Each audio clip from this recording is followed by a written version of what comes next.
Assalamualaikum warahmatullahi wabarakatuh. Waalaikumsalam warahmatullahi wabarakatuh. A'udzubillahi minasyaitonirrajim. Bismillahirrahmanirrahim. Alhamdulillahilladzi arsala rasulahu bil huda wa dinil haq yudhhirahu 'ala dini kulli wa kafa billahi syahida.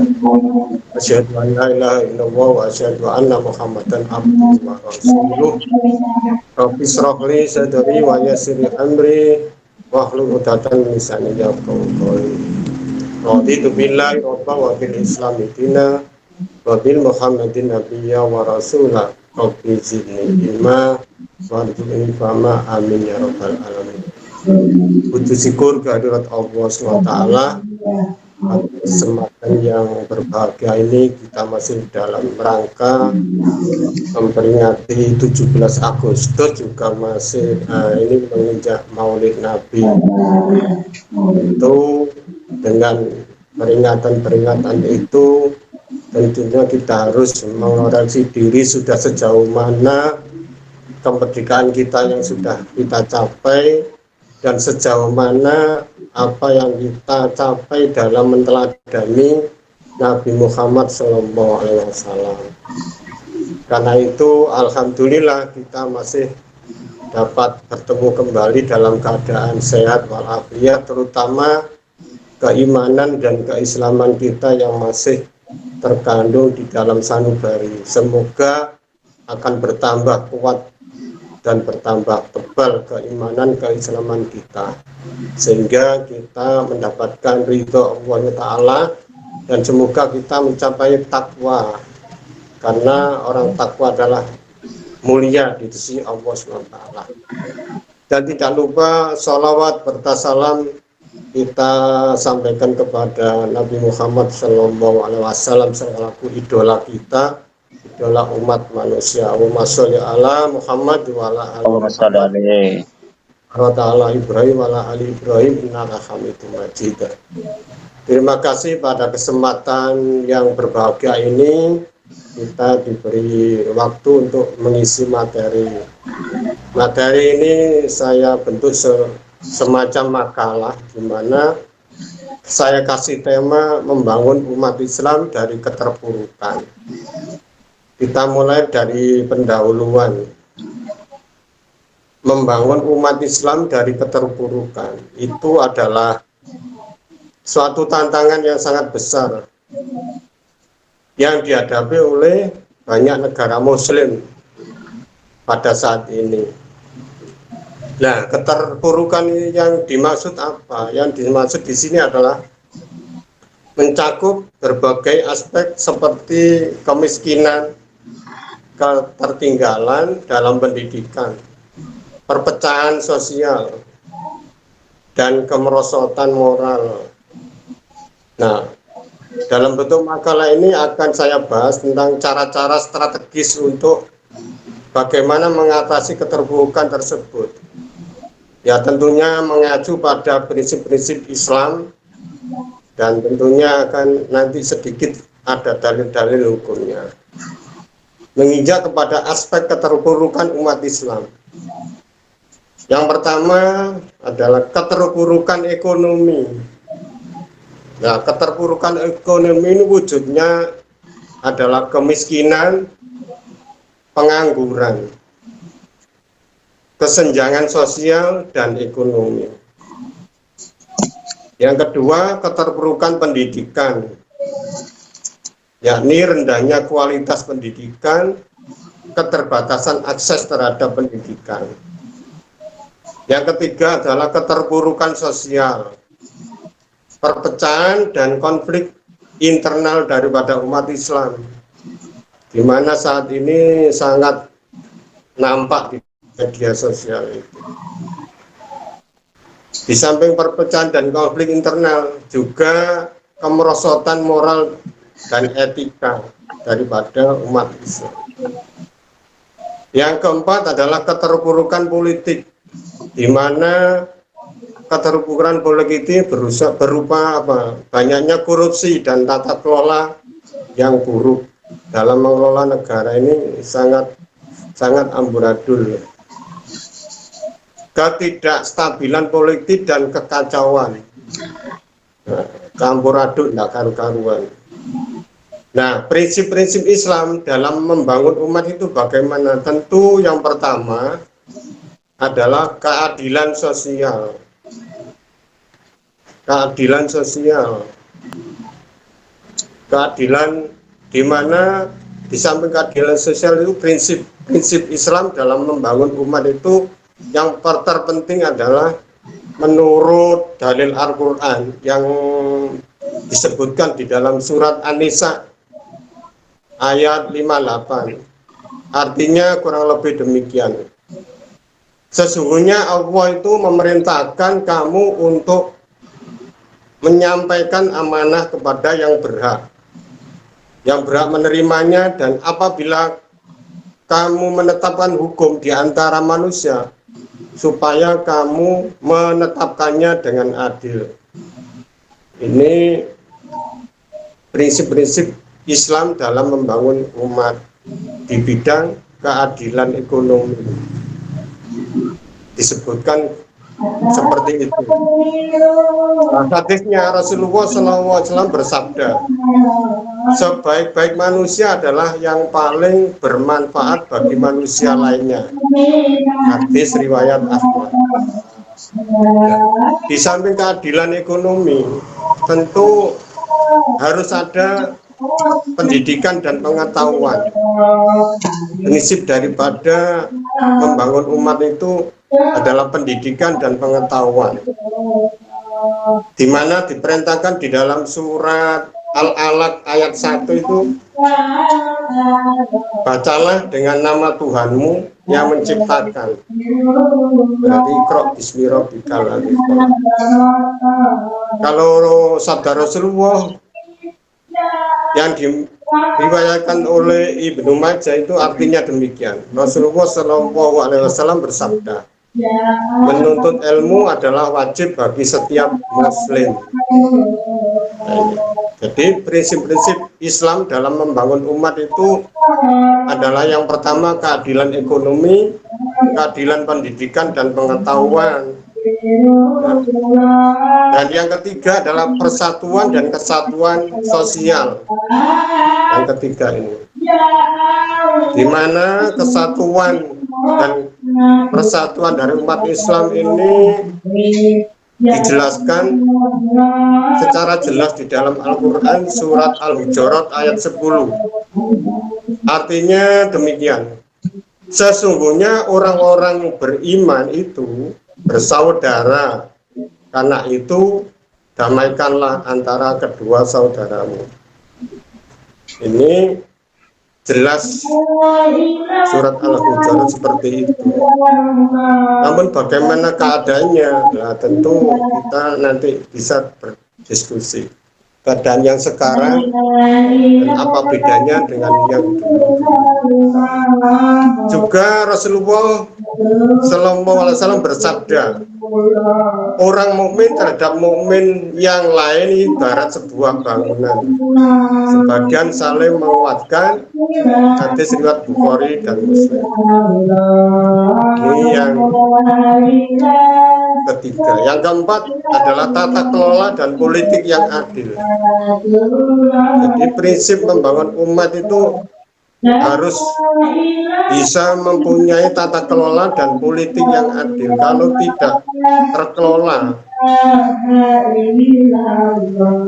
politik yang adil, ya seperti sekarang ini nampaknya kalau kita lihat.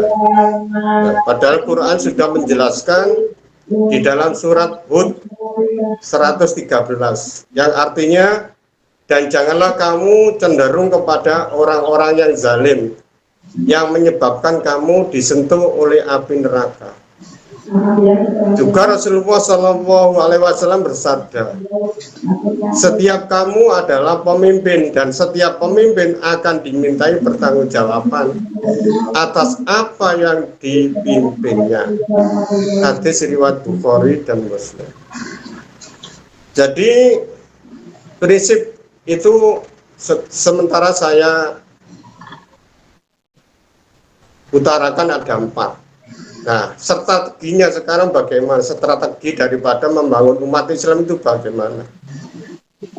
Strateginya yang pertama tentu kita harus membangun ekonomi yang berkelanjutan. Bagaimana caranya? Ya meningkatkan kewirausahaan dan industri lokal. Mengembangkan program zakat, infak, dan sedekah yang efektif. Untuk di dalam membangun ekonomi ini sangat getol Pak Sukri melakukan, sampai mengadakan pelatihan-pelatihan di mana-mana gratis. Namun pesertanya ini yang masih manusia itu diajak maju itu memang susah, diajak untuk kreatif. Makanya umat Islam selamanya nggak seperti Cina. Cina itu di rumah-rumah itu bisa bikin mobil, bisa bikin mobil-mobilan. Kalau di Indonesia umat Islam itu rata-rata pandai membuat masakan, bikin kelanting, bikin ude dan bagaimana. Tapi kalau industri kecilnya paling-paling tahu dan tempe. Tapi bagaimanapun itu alhamdulillah juga bisa menunjang daripada pembangunan ekonomi secara mandiri. Namun lebih baik dan meningkat lagi itu tempe dengan harganya mobil-mobilan itu masih mahal daripada mobil-mobilan. Kalau umat Islam di rumah-rumah bisa bikin mobil-mobilan, paling rendah itu mainan anak-anak yang sangat laris itu adalah pasar yang bisa diandalkan dan diharapkan daripada makanan yang cepat mampu basi itu. Nah, mendingan dialihkan. Nah, ini tugas daripada umat Islam harus membangun ekonomi, belajarnya secara getol dan rajin, jangan sampai kalah dengan umat yang lain. Kalau dulu itu Islam menguasai dunia karena apa? Karena pinter di dalam ilmu kedokterannya, juga ilmu senjatanya. Nah, kalau nampak jelas kalau sekarang ini umat Islam senjata kalah, kepintaran juga kalah. Karena apa? Karena umat Islam itu dijauhkan daripada Al-Quran dan Sunnah Rasul. Nah, ini mengkhawatirkan kalau kita umat Islam tidak cepat-cepat sadar, terutama pemimpinnya itu kalau bisa secepatnya bertobat dan membimbing daripada umat ini agar segera bisa terbangun ekonominya, mentalnya, dan akhlaknya. Enggak bertengkar yang sepele-sepele. Jadi strategi yang pertama seperti itu, meningkatkan kewirausahaan industri lokal, juga mengembangkan program zakat, infak, dan sedekah yang efektif, di mana zakat, infak, dan sederhana yang efektif itu bisa dikendalikan, bisa dimanfaatkan, seperti yang diajarkan oleh daripada Umar bin Khattab dulu itu, zakat itu diberikan daripada seorang umat muslim yang kekurangan dan benar-benar bisa menjadikan modal. Nah, kalau sekarang ini zakat infak paling semalam sudah habis. Untuk modal kerja bagi orang yang tidak mampu itu tetap nggak ada. Karena apa? Zakatnya ini semua hanya 2,6 kilo untuk zakat infak. Harta itu umat Islam ini entah kemana zakat malnya ini. Karena apa? Walaupun ada badan ambil zakat, basis itu dan lain sebagainya, setiap organ ormas juga punya.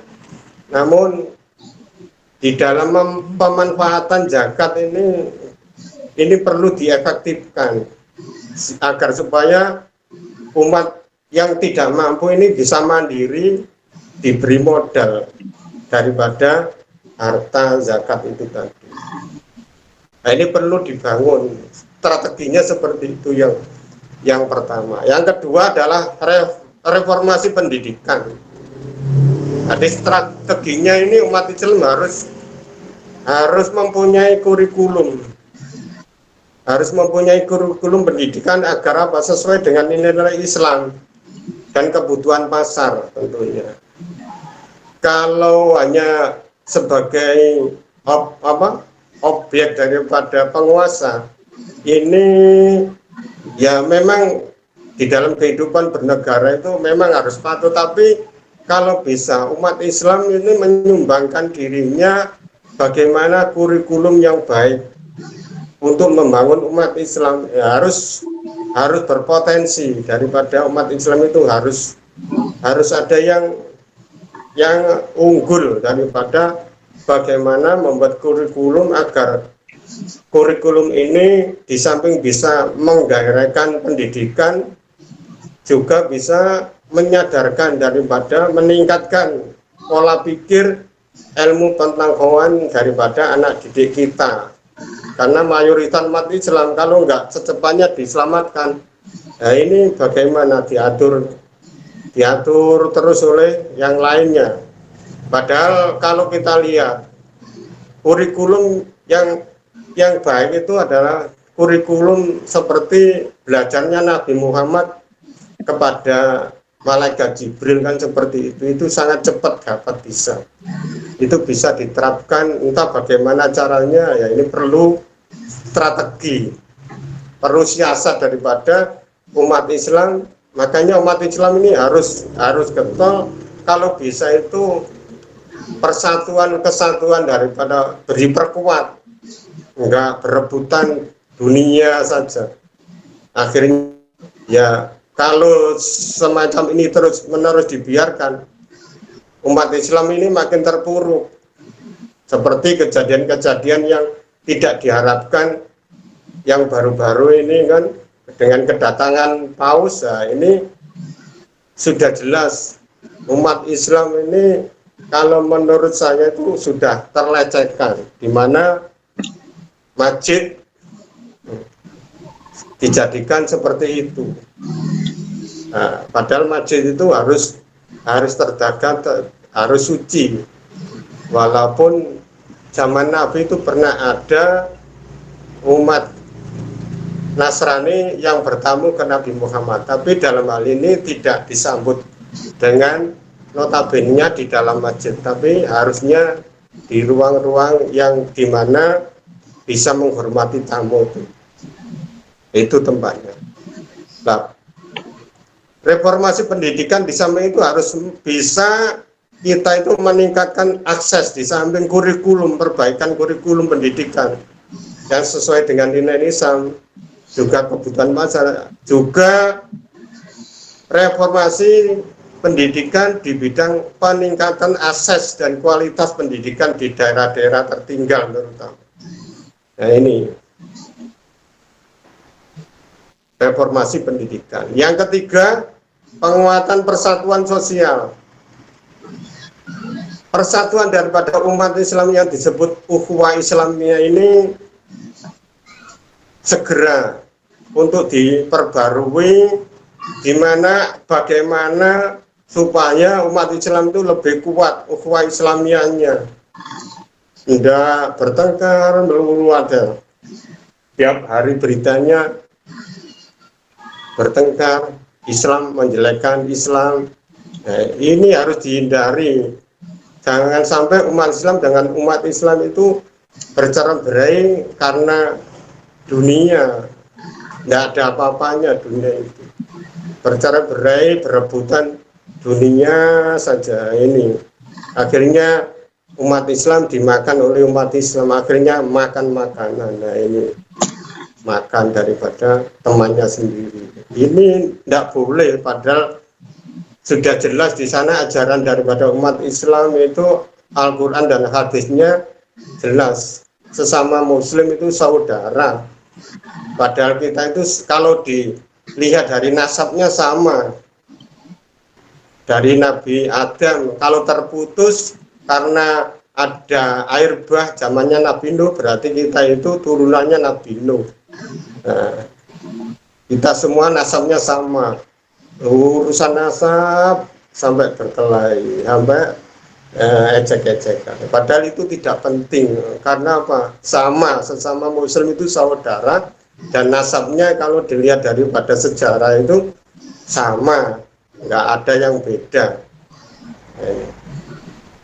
Akhirnya yang keempat adalah Nah, yang ketiga tadi adalah penguatan persatuan sosial, di mana kita itu ya bisanya itu menganjurkan, menghimbau bagaimana kita mendorong. Nah, tentunya kita harus mengadakan dialog, mendorong dialog-dialog dan kerjasama antar kelompok umat Islam ini, ada dialog dan ada kerjasama, enggak saling salapan belum tabayun sudah memberikan komentar semacam ini. Ini akibatnya ya kapan kita bisa bersatu secara utuh se-Indonesia, sedunia.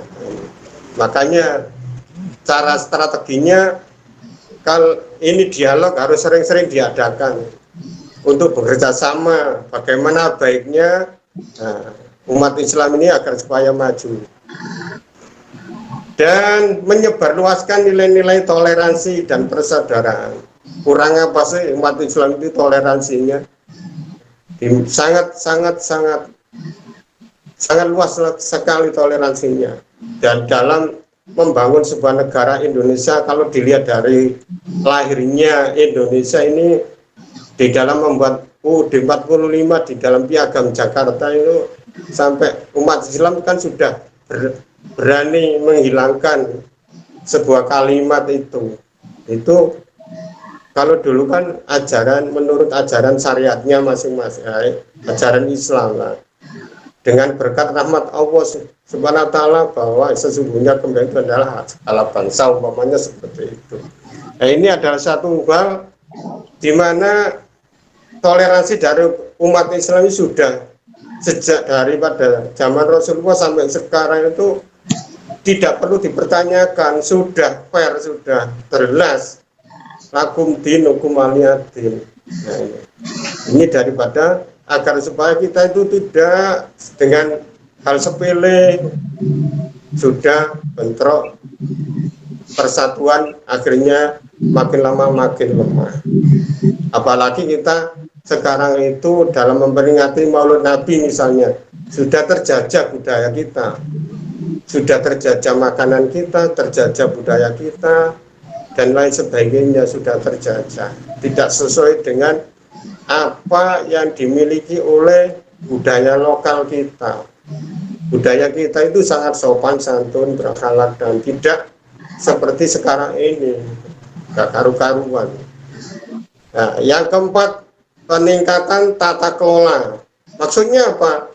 Yaitu mengimplementasikan prinsip-prinsip transparansi dan akuntabilitas di dalam pemerintahan. Jadi pemerintahan itu harus bisa mengimplementasikan daripada prinsip-prinsip dan harus transparan dalam mengatur sebuah negara ini.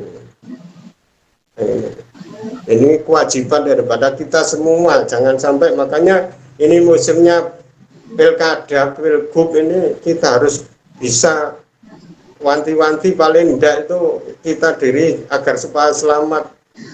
Hati-hati di dalam memilih pemimpin. Ya rata-rata itu Islam semuanya, karena mayoritas Islam, pemimpinnya Islam, tapi keislamannya akhirnya dibuat membunuh orang Islam ini kan ya tidak boleh.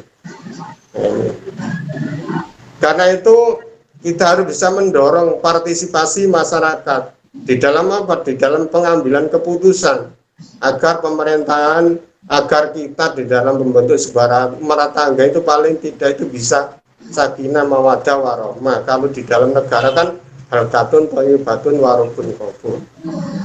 Demikian sekilas daripada bagaimana membangun umat Islam dari keterbukaan. Akhirnya membangun umat Islam dari keterbukaan itu adalah memerlukan usaha yang menyeluruh dan terencana.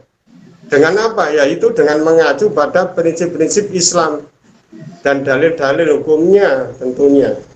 Nah, umat Islam ini dapat mengatasi berbagai tantangan dan mencapai kemampuan yang signifikan kalau kita lakukan seperti hal di atas. Bagaimana ya? Kita lihat implementasi daripada strategi yang tepat tentunya. Bagaimana, sudah tepat atau belum dalam mengimplementasi strateginya. Makanya umat Islam harus pandai siasat. Jangan sampai kita itu tidak bisa bersiasat. termasuk dakwah aja pakai siasat. Nah, ini juga tidak boleh meninggalkan daripada landasan kehidupan kita, yaitu harus berlandaskan pada keadilan, berlandaskan pada pendidikan, persatuan, dan tata kelola yang baik, agar supaya menjadi sebuah kenyataan bahwa Islam itu akhirnya bangkit dan terbangun, tidak terus terpuruk. Nah, demikian kunci yang di atas itulah kita bisa mencapai perubahan positif dan berkelanjutan. Terima kasih. Semoga makalah yang saya sampaikan ini bisa dijadikan referensi dan bahan diskusi. Kurang lebihnya mohon maaf dan bisa lebih disempurnakan agar supaya lebih otentik.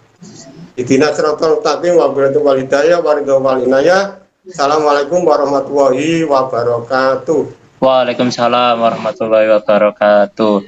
Terima kasih Pak Abadi atas apa yang sudah disampaikan pada tema pertemuan hari ini.